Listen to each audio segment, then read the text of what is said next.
Olá pessoal, tudo bem? Eu sou o Geraldo Tadeu Jorge Filho, sou advogado criminalista aqui na Agulhã Advogados. Hoje vamos falar sobre um tema bastante polêmico, que gera bastante dúvida nas pessoas, que é o caso das prisões em flagrante. Quando que se dá, quais são os tipos de flagrante, quem pode prender uma pessoa em flagrante, né? Como eles se dão. Então vamos abordar esses temas hoje.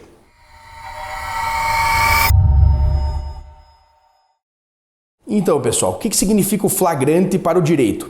O flagrante ele é um momento bastante específico. Ele ocorre quando o sujeito ele é preso cometendo um crime, no momento que ele está cometendo a infração, ou quando ele é preso logo após o cometimento dessa infração. E existem 3 tipos de flagrantes que estão previstos na lei processual brasileira. O flagrante próprio, flagrante impróprio e o flagrante presumido. O que seria o flagrante próprio? O flagrante próprio é quando o indivíduo ele é preso no momento em que ele está cometendo a infração ou quando ele acabou de cometer o crime. Então, assim, o sujeito vai roubar uma bolsa, ele está no momento que ele está tirando a bolsa da vítima para levar, a polícia chega e prende ele.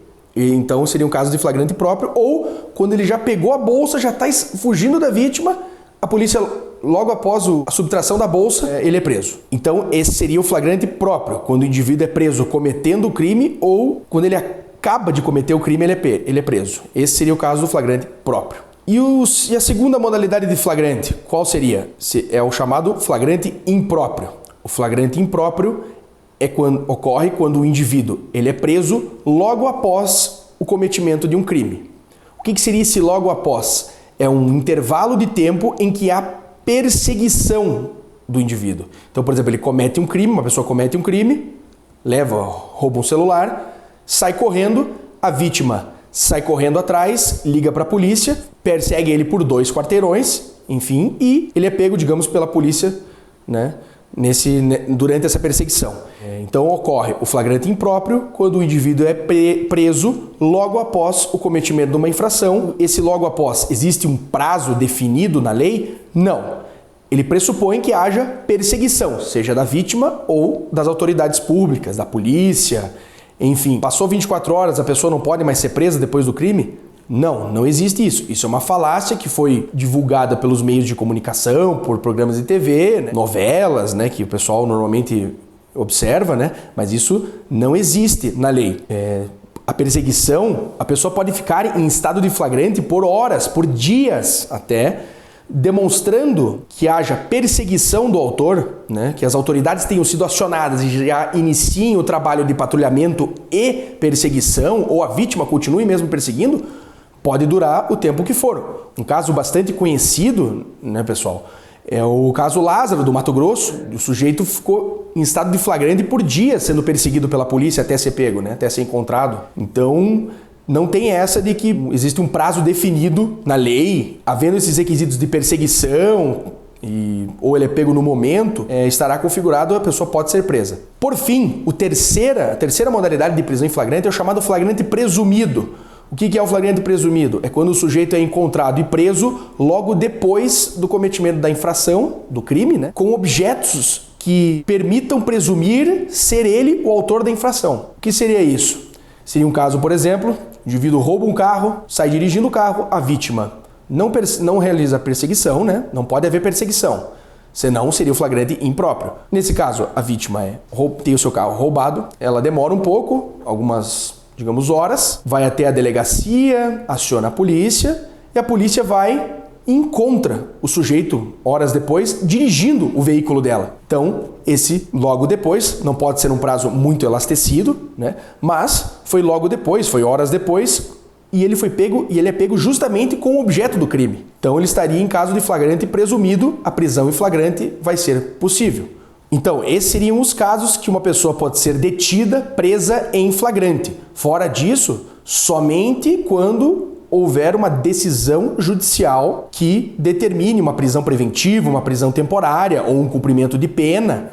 Fora disso, somente uma pessoa pode ser presa em caso de flagrante. E em flagrante seriam em uma dessas 3 hipóteses. Flagrante próprio, quando o sujeito é pego cometendo o crime ou após cometê-lo, logo na sequência. Flagrante impróprio, quando há a perseguição, o sujeito comete o crime, a perseguição e ele é pego logo após a prática do crime, ou, por fim, o terceiro tipo, que é o flagrante presumido, né, que acabamos de falar, quando ele é pego com objetos do crime logo depois, digamos com documentos, ou se desfazendo de um bem, por exemplo, no lixo. Então esses seriam os 3 casos que a pessoa pode ser pega em flagrante, né? Quem pode realizar uma prisão em flagrante?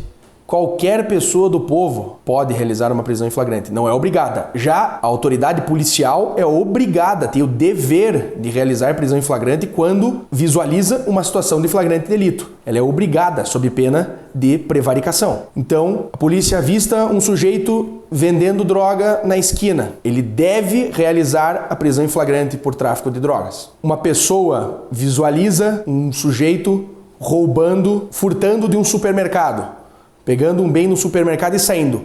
Um cliente que esteja passando pelo supermercado pode simplesmente pegar e segurar esse sujeito e detê-lo e chamar as autoridades. Ele pode realizar essa prisão em flagrante, porque é uma garantia de defesa da sociedade, permitir que qualquer pessoa possa realizar isso, porque é um momento que está ocorrendo um crime ou acabou de acontecer, então é uma segurança. E nos casos dos chamados flagrantes permanentes, que são os chamados flagrantes permanentes? O flagrante permanente é aquele em que a consumação do crime ela se prolonga no tempo. Então o que seria isso? É aquele crime que ele está a todo momento, a pessoa que está cometendo ele está em situação de flagrante. Quais seriam os exemplos, doutor? Armazenar drogas na residência, armazenar armas de fogo e extorsão mediante sequestro. O tempo em que a vítima está sequestrada e o sujeito está exigindo dinheiro, o crime de sequestro está acontecendo. A consumação dele está continuando no tempo. Então, esse caso é o chamado flagrante permanente. Está em constante flagrante a pessoa. O caso que mais, os casos que se discutem mais na jurisprudência são os casos de flagrante delito, de flagrante permanente de tráfico de drogas. Bom, e quando que os policiais podem entrar numa residência? A casa, né, das pessoas é um lugar que recebe uma proteção maior por parte da lei e da Constituição. Que eles falam, né, o asilo inviolável, né, que ele tem uma atenção especial do legislador para proteger. Então não é em qualquer situação que uma autoridade pode entrar na sua casa ou qualquer pessoa, né? Somente em casos específicos. No caso de calamidade, em situação de calamidade, ou também com autorização do morador, claro, ou em caso de flagrante delito. Então, a polícia só poderá entrar na residência se for para cumprir um mandado de prisão já expedido, né? E, nos casos de flagrante delito, quando tiver fundada suspeita de que está ocorrendo um crime na residência. O que seria essa fundada suspeita? Quando tem elementos concretos que o policial consegue perceber no momento prévio à invasão da residência que está ocorrendo algum crime lá, que o sujeito está armazenando drogas na casa. O que seria isso?